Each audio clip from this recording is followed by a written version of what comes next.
Hello student, welcome to my channel basic student note. This is Sandhya Saini. Student, आज का जो हमारा नया टॉपिक होगा वो चैप्टर 3 के पार्ट 5 से रिलेटेड होगा, जिसमें हम आपको जनरल एंट्री बनाना सिखाएंगे। तो जो हमारी जनरल एंट्री है, चलिए वो देखते हैं हमारी कौन सी जनरल एंट्री है चैप्टर 3 के पार्ट 5 में।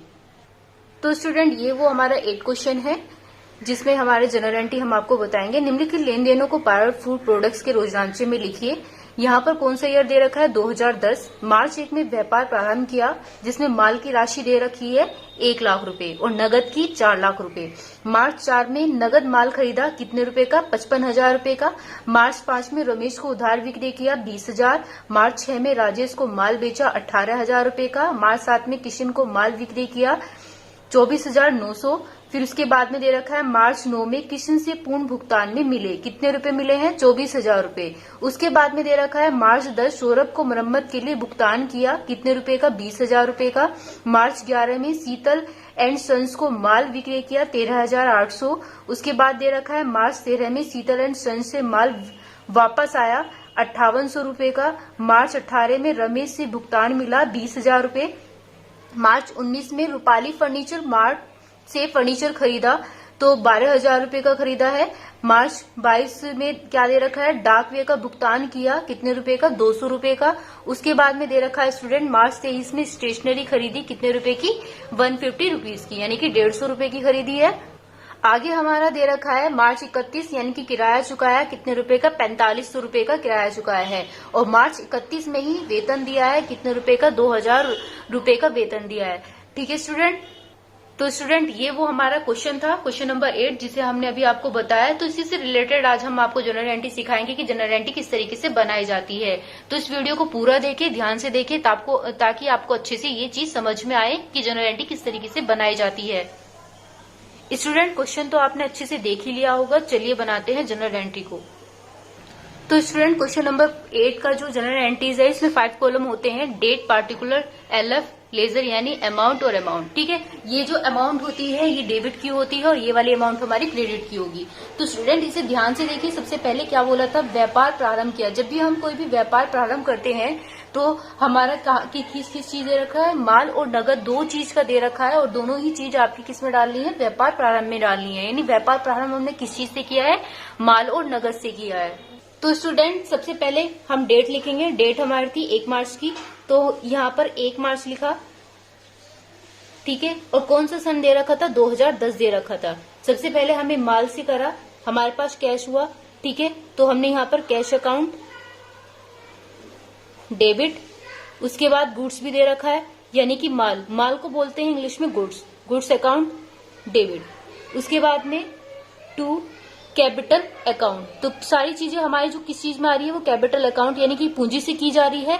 तो यहाँ पर क्या करा है हमने? बिजनेस स्टार्ट करा है। तो being business started with cash and goods. तो दो चीज से किया है, कैश से और गुड्स से। चलिए इसकी अमाउंट भी डाल लेते हैं। तो सबसे पहले कैश की अमाउंट जो दे रखी थी वो कितनी दे रखी थी? 4 लाख की दे रखी थी। ठीक है, यानी कि कैश के आगे, नगद के आगे कितना लिखा था? 4 लाख रुपए लिखा था। और गुड्स यानी कि माल के आगे कितना लिखा था? 1 लाख रुपए लिखा था। तो हम यहाँ पर 1 लाख रुपए लिख देंगे। दोनों को ऐड करके हम कैपिटल में लिख देंगे। तो कितना आया हमारे कैपिटल में? 5 लाख आया। ठीक है स्टूडेंट, इतना आपको समझ में आ ही गया होगा। चलिए नेक्स्ट वाला देखते हैं। मार्च 4 में हमारा क्या बनाया गया है? तो 4 मार्च में उसने बोला है कि नगद माल खरीदा। जब भी हम कोई नगद माल खरीदते हैं तो परचेज से खरीदते हैं, तो परचेजेस अकाउंट डेबिट। ठीक है, और उस चीज में क्या चीज चाहिए हमें? कैश की जरूरत होती है, तो कैश अकाउंट कर देते हैं। यानी कि पाने वाले का नाम और देने वाले के जमा, हमारे ये दो चीज आपको याद रखनी है। चलिए इसकी नरेशन भी बना लेते हैं। नरेशन क्या होगा? Being goods purchased. ठीक है, बाय कैश भी लिख सकते हैं। किसके द्वारा खरीदा हमने? कैश के द्वारा खरीदा है। तो स्टूडेंट, हमारी इसकी अमाउंट कितनी थी? 55,000 की थी। तो 55,000 हमने यहाँ पर लिख दिया है। इतना आपको समझ में आया। चलिए नेक्स्ट वाला देख लेते हैं। नेक्स्ट में बोला है 5 मार्च में रमेश को उधार विक्रय किया है। तो 5 मार्च बोला है स्टूडेंट, तो डेट में हम तो 5 मार्च डाल देंगे। उसके बाद में रमेश को उधार विक्रय किया है, तो रमेश को उधार विक्रय किया रमेश को किया है तो रमेश को मिला है तो रमेश को क्या कर देंगे, हम डेबिट कर देंगे। जिसको मिला है हम उसको डेबिट कर देंगे। याद रखना, नाम के आगे हम अकाउंट नहीं लिखते हैं। उसके बाद में क्या चीज करी है हमने, सेल किया है यानी कि विक्रय किया है। विक्रय को क्या बोलते हैं हम इंग्लिश में, सेल बोलते हैं। तो हमने यहाँ पर ये लिख दिया। इसकी नरेशन और बना देते हैं, बीइंग सेल टू रमेश। ठीक है, चलिए इसकी अमाउंट कितनी आ रखी थी, 20,000 इसमें लिखी हुई थी हमारे क्वेश्चन में, तो हम 20,000 यहाँ पर डाल देंगे। नेक्स्ट में हमारा क्या दे रखा है स्टूडेंट, मार्च 6 में हमारा क्या दे रखा है, इसमें 6 मार्च में बोला है कि जो राजेश को माल बेचा है, किसको बेचा है, राजेश को बेचा है। किसको मिला है, राजेश को मिला है। तो राजेश को हम क्या कर देते हैं, डेबिट कर देते हैं। तो राजेश डेबिट टू, राजेश को क्या करा है, बेचा है। तो बेचने को क्या बोलते हैं हम इंग्लिश में, सेल बोलते हैं। ठीक है, बीइंग गुड सोल्ड, किसको, राजेश को, टू राजेश। इतना स्टूडेंट आपको समझ में आया। तो ये थी हमारी यहाँ की, इसकी जो अमाउंट है स्टूडेंट वो कितनी है, 18,000। तो हम यहाँ पर क्या डाल देंगे, 18,000 सामने अमाउंट डालते हैं डेबिट में, और 18,000 हम कहाँ पे डाल देंगे, क्रेडिट में। ठीक है, अब चलिए नेक्स्ट में देखते हैं। 7 मार्च को उसने क्या बोला है, 7 मार्च में आगे नेक्स्ट बोला है, किशन को माल का विक्रय किया। तो एक ही बात है, किशन को किया है तो किसको मिला है, कृष्ण को मिला है। तो कृष्ण हम यहाँ पर लिख देंगे, कृष्ण डेबिट टू, क्या किया है, माल बेचा है तो सेल अकाउंट, सेम ऐसी हम नरेशन बनाएंगे यहाँ पर, बीइंग गुड्स सोल्ड टू, किसको बेचा है, कृष्णा को बेचा है, यानी कृष्ण को बेचा है। तो यहाँ पर स्टूडेंट कितनी अमाउंट आएगी, कितनी दे रखी है हमारी, 24,900 रुपए दे रखी है। तो 24,900 हम यहाँ पर डाल देंगे, 900। ठीक है स्टूडेंट, इतना आपको समझ में आया। नेक्स्ट में स्टूडेंट जो बनेगा हमारा 10 मार्च का बनेगा। एक और एंट्री दे रखी है यहाँ पर 9 मार्च की, तो 9 मार्च का हम पहले बनाएंगे। 9 मार्च यहाँ पर हमने लिख दिया। 9 मार्च में क्या बोला है, किशन से पूर्ण भुगतान में मिले। तो स्टूडेंट हमेशा याद रखना, जब भी हमारा पूर्ण भुगतान में मिला होता है तो वो डिस्काउंट का रूप बोला होता है। देखो किशन की जो पहली एंट्री थी हमारी, किशन को बेचा हमने कितने रुपए में, 24,900 में। उसके बाद उसने बोला किशन को पूर्ण भुगतान में मिले, तो कितने मिले, 24,000 रुपए उसमें दे रखा है क्वेश्चन में। चलिए हम आपको क्वेश्चन भी दिखा देते हैं, एक बार अच्छे से समझ में आ जाएगा आपको। तो स्टूडेंट ये वो आप क्वेश्चन देख सकते हैं कि जो हमारे यहाँ पर दे रखा है कि मार्च 9 में किशन का जो दे रखा है यहाँ पे, किशन का माल विक्रय किया कितना हजार का, 24,900 का। और यहाँ पे क्या दे रखा है, किशन से पूर्ण भुगतान में मिले 24,000 के। तो यानी कि उसने जो माल बेचा किशन को कितने रुपए का बेचा था, 24,900 का। और जो किशन ने लौटाया था यानी कि कितने रुपए का पूर्ण भुगतान करा, 24,000 रुपए का। तो 900 रुपए का उसको क्या हुआ, डिस्काउंट हुआ। यहाँ पर आप देख सकते हैं। ठीक है, तो चलिए इसकी एंट्री बनाते हैं डिस्काउंट की। तो डिस्काउंट की एंट्री जो यहाँ पर बनेगी, किशन से पूर्ण भुगतान में मिले हैं तो cash account debit, discount account debit to Krishna. ठीक है स्टूडेंट, इसके बाद नरेशन भी बना लेते हैं अभी। यहाँ पर क्या आएगा, being cash payment from Krishna, यानी कि कृष्ण। इतना आपको समझ में आ गया। तो कितना था स्टूडेंट, यहाँ पर 24,000 का था जो पहले यहाँ पर दे रखा है। ठीक है, उसके बाद में कितना दे रखा है, कितने रुपए का डिस्काउंट था, 900 रुपए का डिस्काउंट था। टोटल हमारा कितना आ रहा है, दोनों को जोड़ करके 24,900 आ रहा है। ठीक है, अगर ऐसे नहीं पता चलता है तो पहले ये वाला देख लीजिए। हमारा जो कैश का अमाउंट यहाँ पर दे रखा है सामने, पूर्ण भुगतान में कितने रुपए मिले थे, 24,000 रुपए मिले थे। और कितने रुपए का उसने बेचा था, 24,900 का बेचा था। तो 24,000 में से 24,900 में से 24,000 को घटाएंगे तो कितने रुपए का डिस्काउंट निकल के आ रहा है, 900 रुपए का हमारा डिस्काउंट निकल के आ रहा है। इतना आपको समझ में आया। इसके बाद आता है स्टूडेंट 10 मार्च का। 10 मार्च में उसने क्या बोला है कि सौरभ को मरम्मत के लिए भुगतान किया। तो सौरभ को किया है, किसके लिए, मरम्मत के लिए भुगतान किया है। या तो सौरभ अकाउंट लिख दीजिए, यहाँ पर लिख सकते हैं repair account debit to cash. ठीक है, तो यहाँ पर हम रिपेयर लिख देते हैं, इसमें कोई प्रॉब्लम नहीं होगी अगर आप यहाँ पर रिपेयर भी लिख देंगे नाम की जगह पर, क्योंकि दो चीज यहाँ पर दे रखी है, repair account debit to cash account. ठीक है, रिपेयर किसे बोलते हैं, मरम्मत को बोलते हैं, कैश अकाउंट। इसके बाद में इसकी नरेशन भी बना देते हैं, being cash payment for repair to, किसको करा है, सौरभ को करा है, सौरभ। ठीक है स्टूडेंट, तो यहाँ पे सौरभ को हमने शॉर्ट में लिख दिया है यहाँ पर। चलिए यहाँ पर भी लिख देते हैं। तो कितना है स्टूडेंट इसकी अमाउंट, 20,000 हमारे यहाँ पर दे रखी है क्वेश्चन में, तो हम यहाँ पर 20,000 रुपए यहाँ पर लिख देंगे, डेबिट में भी और क्रेडिट में भी। नेक्स्ट में क्या दे रखा है, 11 मार्च दे रखा है स्टूडेंट। तो 11 मार्च में इसने क्या बोला है, 11 मार्च में बोला है कि शीतल एंड सन्स को माल विक्रय किया, शीतल एंड सन्स को किया है, तो शीतल एंड सन्स हमारे यहाँ पर आ जाएगा, शीतल एंड सन्स। देखो यहाँ पर शीतल एंड सन्स एक कंपनी का नाम है, इसलिए हम यहाँ पर अकाउंट लगा सकते हैं। ठीक है, यह किसी पर्सन का नाम नहीं है, तो हमने यहाँ पर क्या लिखा, Sheetal and sons account debit to, क्या करा है, सेल की है, तो हम यहाँ पर सेल लिख देंगे, सेल अकाउंट। उसके बाद में हम इसकी नरेशन भी बना देते हैं, बीइंग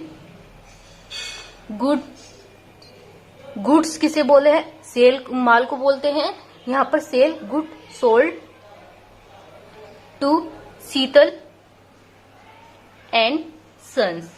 ठीक है स्टूडेंट, यहाँ पर इतना आपको समझ में आया। उसके बाद में इसकी जो अमाउंट लिखी जाएगी वो कितनी दे रखी है क्वेश्चन में, 13,800 यानी डेबिट में और 13,800 क्रेडिट में लिखी जाएगी। चलिए नेक्स्ट में देख क्या बोला है, मार्च 13 में, यानी 13 मार्च को क्या बोला है, 13 मार्च को बोला गया है कि जो शीतल एंड सन्स है से माल वापस आया है, शीतल एंड सन्स से माल वापस आया है स्टूडेंट। तो माल वापस आया है, कौन सा है, बिका हुआ माल वापस आया है, तो बिके हुए माल को क्या बोलते हैं, सेल रिटर्न बोलते हैं, सेल रिटर्न अकाउंट डेबिट। तो स्टूडेंट जो चीज मिल रही है वो हमने यहाँ पर लिख दी है।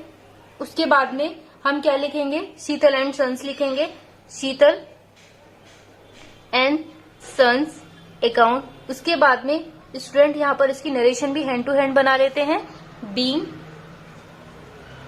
सेल रिटर्न, यहां पर sale return from Sheetal and sons. ठीक है स्टूडेंट, तो ये चीज आपको यहाँ पर समझ में आई। चलिए नेक्स्ट में इसकी अमाउंट जो दे रखी है वो कितनी दे रखी है, 5,800 दे रखी है, तो हमने यहाँ पर लिख दिया। ठीक है, और डेबिट में भी लिख दिया, क्रेडिट में भी 5,800 लिख दिया है। उसके बाद में हमारी जो दे रखी है मार्च 18 में, यानी कि 18 मार्च में हमारा क्या दे रखा है, 18 मार्च में रमेश से भुगतान मिला। तो रमेश से मिला है स्टूडेंट, भुगतान मिला है, तो किस रूप में मिलता है, कैश के रूप में मिलता है, कैश अकाउंट डेबिट। रमेश से मिला है, रमेश को नहीं मिला है, तो हमें क्या मिल रहा है, रमेश से कैश मिल रहा है।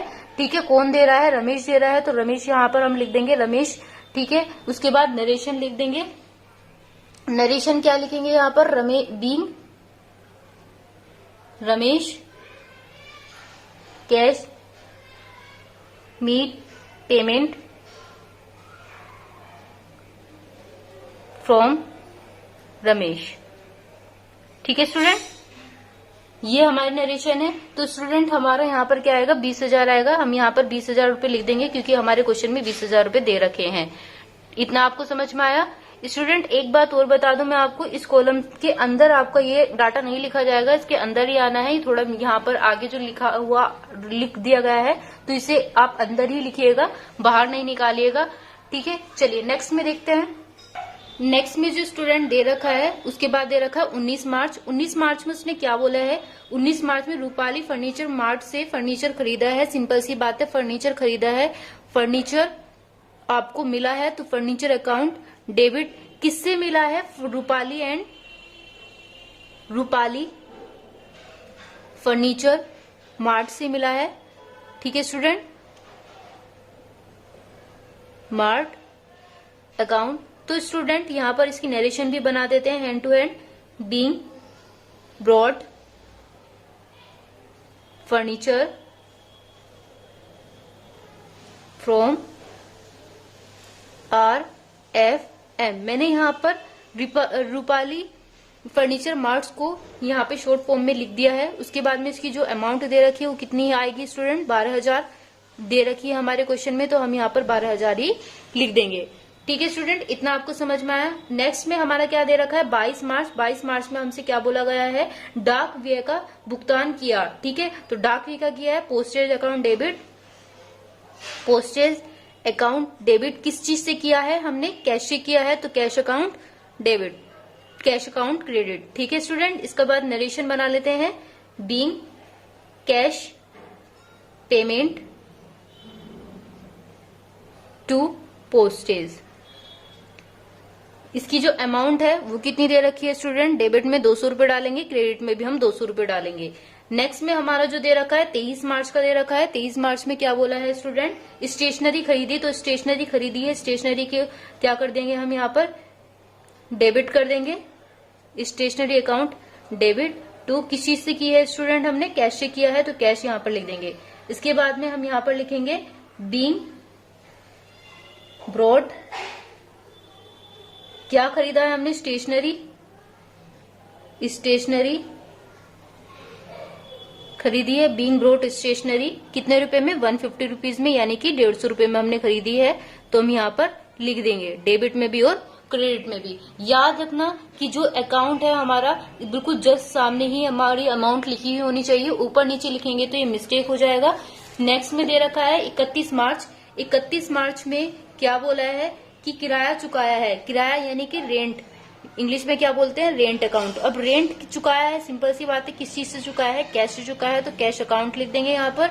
उसके बाद में उसकी नरेशन भी बना देते हैं, बीइंग पेड रेंट। ठीक है स्टूडेंट, इसकी जो अमाउंट है वो कितने रुपए की है, 4500 रुपए की है, तो 4500 रुपए हमने डेबिट में भी लिख दिए और क्रेडिट में भी लिख दिए हैं। नेक्स्ट में दे रखा है 31 मार्च। 31 मार्च में क्या दे रखा है, वेतन दिया। अब salary account debit, salary account debit to cash account. ठीक है स्टूडेंट, इतना आपको समझ में आया। उसके बाद में इसकी नरेशन भी बना देते हैं, बीइंग पेड सैलरी, यहां पर हमने इसकी नरेशन भी बना दी, तो यहां पर हम क्या लिखेंगे, इसकी अमाउंट भी लिख देते हैं स्टूडेंट। अमाउंट कितनी आएगी, 2000 आएगी, तो हमने यहाँ पर अमाउंट भी लिख दी है। ठीक है स्टूडेंट, अब तक स्टूडेंट हमने सारी अमाउंट लिख दी है जितनी भी हमारी दे रखी थी। तो लास्ट में हमें क्या करना है स्टूडेंट, हम इसे ग्रैंड टोटल करेंगे। अब ग्रैंड टोटल करने के लिए मैंने आपको जितनी भी अमाउंट लिखवाई है कि कौन कौन सी लिखवाई है, 1 लाख, 4 लाख, 55,000, 20,000, 18,000, 24,900, फिर 24,900, 20,000, 13,800, 5800, 20,000, 12,200, 200, 150, 4500, 2000, ये सारी अमाउंट हमें जोड़नी है और जोड़ने के बाद में हम इसका ग्रैंड टोटल यहाँ पर लिख देंगे। ठीक है स्टूडेंट, इतना आपको समझ में आया।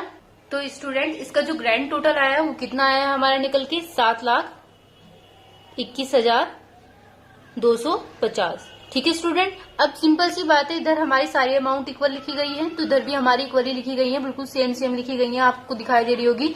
तो इधर का भी आंसर जो आएगा हमारा इक्वली आएगा, 7,21,250। ठीक है स्टूडेंट, इतना आपको समझ में आया। अब हम स्टूडेंट इसी से रिलेटेड एक क्वेश्चन और करेंगे, जिससे आपको और अच्छे से समझ में आएगा कि जनरल एंट्री बनाई किस तरीके से जाती है। ये तो हमारा सिंपल था, थोड़ा सा और थोड़ा मैटर जोड़ लेते हैं, जिसमें कि हमारा यहाँ पर कैश और हमारे जो पेमेंट है डिस्काउंट वाले कैसे आते हैं। ठीक है स्टूडेंट, चलिए एक क्वेश्चन और करते हैं। हमारा जो नेक्स्ट क्वेश्चन होगा क्वेश्चन नंबर 11 होगा, जिसमें निम्नलिखित लेन देनों को जनरल में लिखिए। यहाँ पर दे रखा है कौन से सन में दे रखा है, 2010, जिसमें दे रखा है जून। 1 जून में क्या दे रखा है, व्यापार प्रारंभ किया, माल कितना है 2500 रुपए का, कैश हमारा 5000 रुपए है। 2 जून में नगद बिक्री की 1000 रुपए की। 4 जून में किराया दिया 1200 रुपए। 6 जून में बैंक में रुपया जमा किया 3000 रुपए। 7 जून मजदूरी दी 50 रुपए। 8 जून में भाड़ा दिया कितना रुपए का, 90 रुपए का। 12 जून लाला राम से चेक मिला। स्टूडेंट यहाँ पे देखिए लाला राम से चेक मिला, हमेशा याद रखिए जब भी चेक की बात की जाए तो यहाँ पर डिस्काउंट जो दी जा रही है वो बैंक से की जा रही है, ना कि कैश से की जा रही है। तो जहां पर चेक है वहां पर हम बैंक लिखेंगे। तो कितने रुपए अमाउंट दे रखी है, 390। छूट कितनी दे रखी है, 10 रुपए की। 14 जून को नगद खरीद की 200 रुपए। 18 जून हरिराम को चेक दिया कितने रुपए का, 670 रुपए का, जिसमें छूट मिली है स्टूडेंट। तो जो मिली है वो क्या है हमारी 30 है यहाँ पर। फिर इसके बाद में है जून 20 में निजी व्यय के लिए रुपया फर्म से लिया, तो कितने रुपए का, 200 रुपए। जो निजी व्यय है स्टूडेंट, ये भी मैं आपको बता दूं, ये हमारा ड्राइंग है और ये हमेशा किससे किया जाता है, फर्नीचर परचेज से किया जाता है। यहाँ पर 22 जून है, फर्नीचर खरीदा कितने रुपए का, 300 रुपए का। 25 जून विनियोग पर ब्याज मिला है, ठीक है, 150 रुपीज यानी कि 150 रुपए। 28 जून वेतन दिया 790 रुपए का। 30 जून विज्ञापन व्यय चुकाया है तो कितने रुपए का, 50 रुपए का। तो स्टूडेंट ये हमारा वो क्वेश्चन है जिसमें हम जनरल एंट्री बनाएंगे आज के इसमें हमारी छूट मिली है, दी है, तो दोनों चीज हम देखेंगे, इसे अच्छे से समझेंगे। वीडियो को कंटिन्यू देखते रहिए। वीडियो अगर पसंद है तो वीडियो को लाइक भी जरूर करते रहिए। चलिए देखते हैं इस क्वेश्चन का सोल्यूशन, किस तरीके से इसकी जनरल एंट्री बनाई जाती है। ठीक है स्टूडेंट, तो जैसा कि मैंने आपको बताया था कि सबसे पहले हम क्या बनाते हैं, 5 कॉलम्स बनाते हैं। तो 5 कॉलम हमारे जो किस तरीके से बनेंगे जनरल एंट्री के, उस तरीके से बनेंगे। पहले में हमारा डेट आएगा, फिर पार्टिकुलर LF अमाउंट डेबिट की होगी और ये वाली अमाउंट हमारी क्रेडिट की होगी। तो फर्स्ट वाली जनरल एंट्री जो हमारी थी कौन से सन से शुरू हो रही थी, 2010 से शुरू हो रही थी। डेट में हम डेट डालेंगे, ठीक है, कौन सी, 1 जून से। ठीक है स्टूडेंट, अब 1 जून में क्या बोला था, व्यापार प्रारंभ किया माल से और रोकड़ से। तो हमेशा याद रखो कैश और माल से किया है, तो पहले कैश लिखो या माल, एक ही बात है। हम यहाँ पर कैश अकाउंट लिख देते हैं, cash account debit, goods account debit. Goods किसे बोलते हैं स्टूडेंट, माल को बोलते हैं, ठीक है।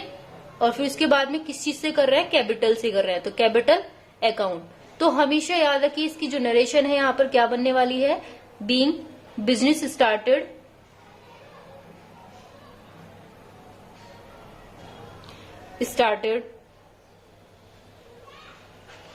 किससे कर रहे हैं started, cash and with cash and goods यानी माल से कर रहे हैं।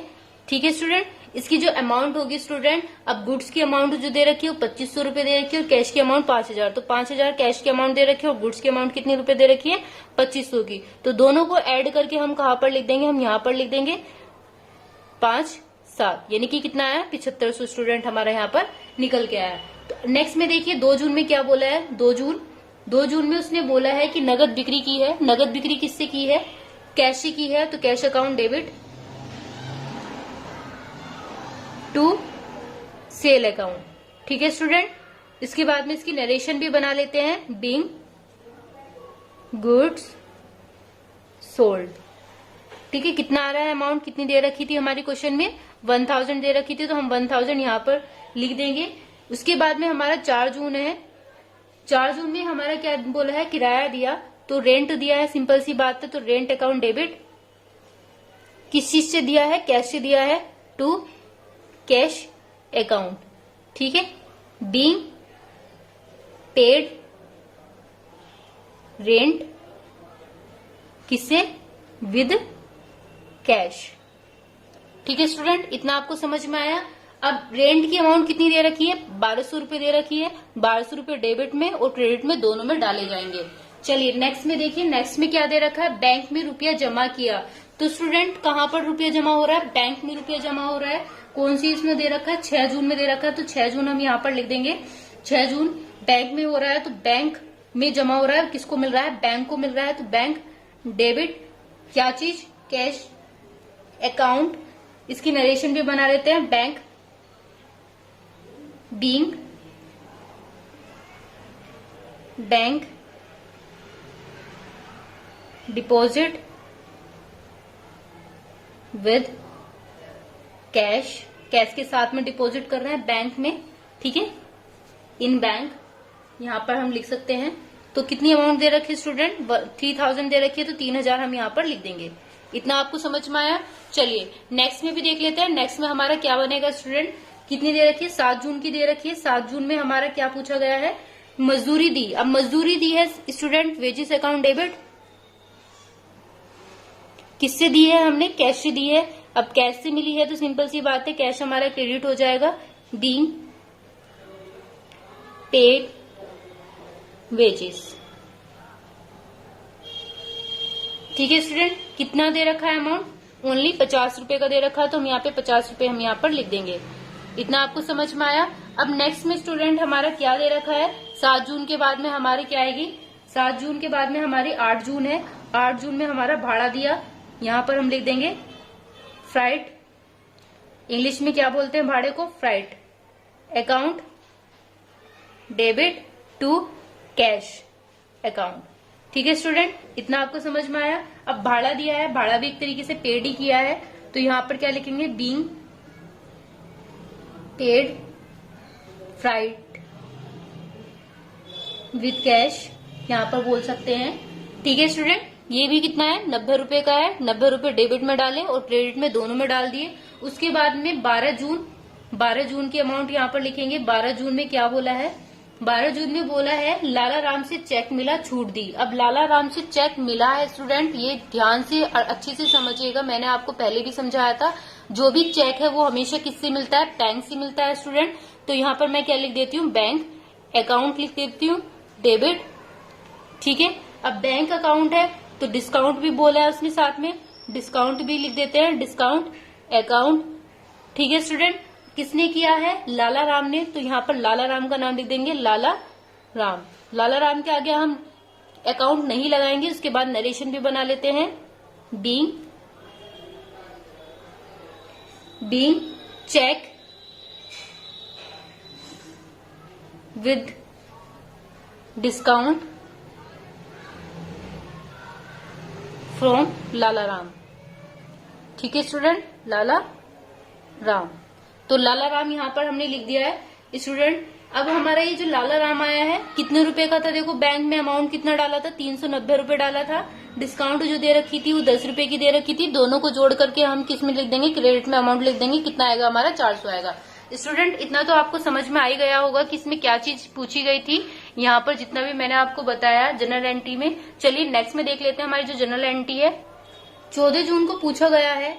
14 जून में पूछा गया है नगद खरीद। तो नगद खरीद है, सिंपल सी बात है, नगद खरीद को क्या बोलते हैं हम, परचेज बोलते हैं, परचेज अकाउंट डेबिट। अब हम खरीदते हैं कोई सामान तो सिंपल सी बात है, किससे खरीदते हैं, कैश से, यानी कि आपके पास रोकड़ है तो उससे खरीदते हैं। तो यहाँ पर क्या लिखेंगे, बीइंग गुड्स परचेज्ड। ठीक है स्टूडेंट, यहाँ पे बीइंग गुड परचेज हो गया। कितने रुपए दे रखा है, 200 रुपए दे रखा है, तो 200 रुपए हम डेबिट में लिखेंगे और 200 रुपए ही हम किस में लिख देंगे, क्रेडिट में लिख देंगे। नेक्स्ट में हमारा स्टूडेंट क्या दे रखा है, 18 जून। 18 जून में क्या बोला है कि हरिराम को चेक दिया, छूट मिली। हरिराम को दिया है स्टूडेंट, तो हरिराम को मिला है। हरिराम जिसको मिलता है उसको हम डेबिट करते हैं। ठीक है, किससे दिया है, बैंक ने दिया है, कैश से नहीं मिला है। जब यहाँ पर चेक बोला है तो स्टूडेंट मैंने आपको बताया था, जहां पर चेक बोला है वहां पर हम बैंक लिखते हैं, तो हम यहाँ पर बैंक लिख देंगे। ठीक है स्टूडेंट, तो डिस्काउंट अकाउंट। अब इसके बाद इसकी हम नरेशन भी हैंड टू हैंड बना लेते हैं, बीइंग डिस्काउंट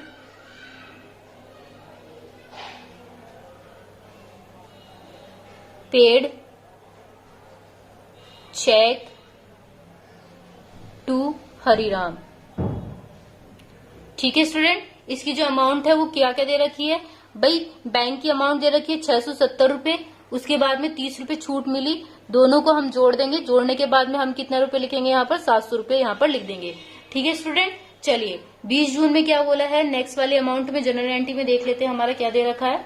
जनरल एंट्रीज में हमारी जो दे रखी है, निजी व्यय के लिए रुपया फर्म से लिया। अब निजी व्यय के लिए लिया है तो स्टूडेंट हम क्या लगाते हैं, ड्रॉइंग। निजी व्यय को क्या बोलते हैं हम, drawing account debit. Student drawing एक ऐसा वो है जिसमें हम परचेज केवल इसी में ही हमारा टू में आता है, वरना ऑलवेज परचेज हमारा किस में आता है, बाय में आता है। ठीक है स्टूडेंट, यहाँ पर क्या लिखेंगे हम, परचेज अकाउंट। तो यहाँ पर क्या लिखेंगे, इसके नरेशन भी हैंड टू हैंड बना लेते हैं। नरेशन क्या बनेगी, बीइंग कैश फॉर ड्रॉइंग कितने रुपए की, 200 रुपए की। तो 200 रुपए हम डेबिट में डालेंगे और 200 रुपए हम किस में डालेंगे, क्रेडिट में डालेंगे। इसके बाद हमारी क्या आ रही है, 22 जून। 22 जून में क्या दे रखा है स्टूडेंट, हमारा फर्नीचर खरीदा है। अब फर्नीचर खरीदा है, किस चीज से खरीदा है, कैश से खरीदा है। तो भाई फर्नीचर है जो हमने खरीदा है वो हमारा है, हमें मिला है एक तरीके से।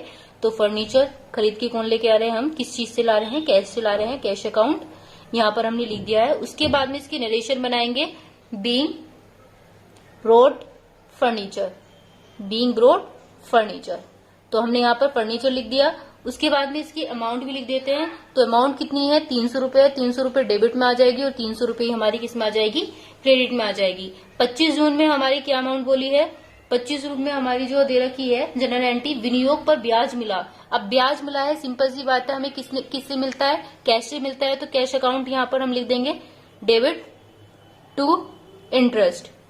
ठीक है स्टूडेंट, यहाँ पर हमने क्या लिख दिया, इंटरेस्ट अकाउंट। अब इंटरेस्ट अकाउंट यहाँ पर लिख दिया है, इसकी नरेशन भी हैंड टू हैंड बना देते हैं, बीइंग इंटरेस्ट ऑन इन्वेस्टमेंट। तो कितना आएगा यहाँ पर 790 आएगा, सॉरी 150 दे रखा है, हम यहाँ पर 150 रुपीज यहाँ पर लिख देंगे स्टूडेंट। ठीक है, यानी 150 रुपए। उसके बाद में हमारी जो अगली एंट्री है, अगली एंट्री की जो डेट है हमारी कितनी दे रखी है, 28 जून दे रखी है, हम 28 जून यहाँ पर लिखेंगे। उसमें बोला है वेतन दिया है स्टूडेंट, तो वेतन दिया है, किससे दिया है, सैलरी से दिया है, salary account debit to cash account. ठीक है स्टूडेंट, इसमें हम क्या करेंगे, बीइंग पेड सैलरी। यहां पर हमारा हो गया कितने रुपए हो गया, 790 का, हमने यहाँ पर 790 रुपए यहाँ पर लिख दिए। उसके बाद में स्टूडेंट हम क्या लिखेंगे, 30 जून। 30 जून में विज्ञापन व्यय चुकाया है student, advertisement account debit to cash account. ठीक है स्टूडेंट, अब कैश अकाउंट है, एडवर्टाइज को क्या बोलते हैं हम, विज्ञापन व्यय बोलते हैं। जैसे कि मैंने आपको बताया था यहाँ पर कि क्या बोलते हैं हम एडवर्टाइज को, विज्ञापन। तो यहाँ पर लिख दिया हमने एडवर्टाइज, फिर उसके बाद में हम इसकी नरेशन भी बना लेते हैं, being paid advertise expense, advertisement expensive. ठीक है स्टूडेंट, अब ये कितने रुपए का है, ओनली 50 रुपीज का है। तो स्टूडेंट ये थी हमारी जनरल एंट्री, यहाँ तक हमारी कंप्लीट हो चुकी है, जितनी हमारी क्वेश्चन में पूछी गई है मैंने आपको बता दी। अब इसी को ही आपको क्या करना है, टोटल ग्रैंड टोटल करना है। चलिए इसके ग्रैंड टोटल भी हम अच्छे से करके दिखा देते हैं कि किस तरीके से करते हैं, फिर इसी से रिलेटेड क्वेश्चन भी दिखाएंगे। स्टूडेंट ये वो हमारी अमाउंट है जो हमें ऐड करना है, 7500, 1000, 1200, 3000, यहाँ पे 50, 90, 400। ठीक है स्टूडेंट, 200, 670, 30, 200, 300, 150, 790, 50। तो इसका ग्रैंड टोटल करना है। ग्रैंड टोटल दोनों ही इक्वल आएंगे, क्यों आएंगे, क्योंकि दोनों साइड अमाउंट हमने दोनों इक्वल लिखी है। तो स्टूडेंट हमारा जो ग्रैंड टोटल है वो कितना है, 15,630। तो दोनों साइड हम यही लिखेंगे 15,630। तो स्टूडेंट आपको ये जनरल एंट्री अच्छे से समझ में आ गई होगी, जो भी आज मैंने आपको बताई है। तो इसी तरीके से कई क्वेश्चन होते हैं हमारे जनरल एंट्री के, आपके अकाउंट से रिलेटेड, कॉमर्स से रिलेटेड, जो आप समझ सकते हैं। ठीक है स्टूडेंट, तो अगर आपको हमारी वीडियो पसंद आए तो वीडियो को लाइक कीजिए, सब्सक्राइब कीजिए, ताकि आने वाली वीडियो आपको कंटिन्यू मिलती रहे। Thank you.